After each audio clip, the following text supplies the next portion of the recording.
दर्शकबिन नमस्कार। तपाईं यति बेला पुर्खौली टिभी नेपाल हेर्दै हुनुहुन्छ। फरक फरक ठाउँका फरक फरक किसानका विभिन्न भिडियोहरू ल्याउने क्रममा आज हामी काभ्रे जिल्लाको 5 खाल नजिकै रहेको चिसापानीमा आएका छौँ। एकपल्ट हजुरको नाम भनिदिनु त दिदी। हजुर कल्पना थापा। ए कल्पना थापा। अनि हजुरको दिदी? मेरो कविता थापा। कविता थापा। ल हेर्नुहोस्, कल्पना थापा र कविता थापाले दुई बहिनीहरू मिलेर यति धेरै राजमा खेती गर्नुभएको छ। हजुरहरू पनि घरमा खाली बस्नुभन्दा राजमा खेतीलाई अगाडि बढाउनु भयो भने अति राम्रो हुनेछ भन्ने सन्देश हजुरलाई दिन चाहन्छौँ। यति बेला यहाँका किसानहरूले चाहिँ यो जुन राजमा खेतीलाई पछिल्लो समयमा स्थान दिनुभएको रहेछ।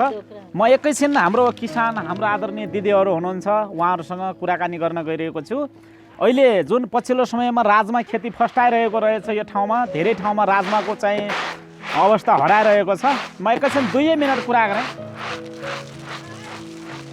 ल म एकैछिन है दिदी। हजुर नमस्कार। हजुरहरूलाई यो कति समयपछि बाली भित्राउँदै हुनुहुन्छ? यो राजमा रोपेको कति समयपछि फल्ने रहेछ दिदी? ए 2 महिना मङ्सिरमा भित्रिने होइन त? कति जमिनमा लाउनु भएको थियो हजुर? यो अहिले तपाईँको चाहिँ नि यो आफै रोप्नु भएको छ। यसको कस्तो दुःख छ? यो राजमाहरू रोप्दा यसको बजार भाव कस्तो छ, के कस्तो छ अलिकति बताइदिनुहोस् न।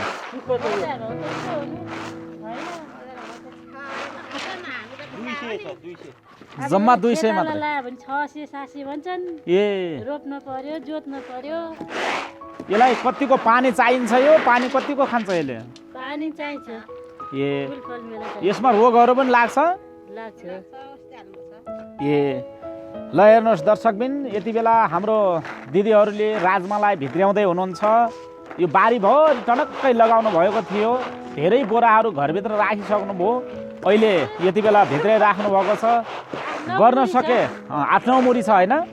गर्न सके स्वदेशमै पनि आफ्नो जीवन स्तरलाई माथि उकास्न सकिन्छ भन्ने सन्देश यहाँबाट दिन सकिन्छ।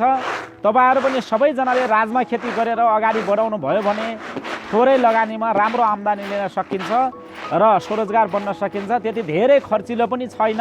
हजुरहरू यो सबैजनाले राजमालाई स्वदेशमा चाहिँ स्थान गरेर यसको खेतीपाती गरेर मनकी आम्दानी लिन सक्नुपर्दछ। सरकारले पनि राजमाको भाउ बढाइदिएर किसानका मर्काहरू बुझिदियो भने अत्यन्तै राम्रो हुनेछ भन्ने हाम्रो ठम्ब्याइरहेको छ। फरक फरक भिडियोहरूको लागि हामीलाई हेर्दै गर्नुहोला पुर्खौली टेलिभिजन।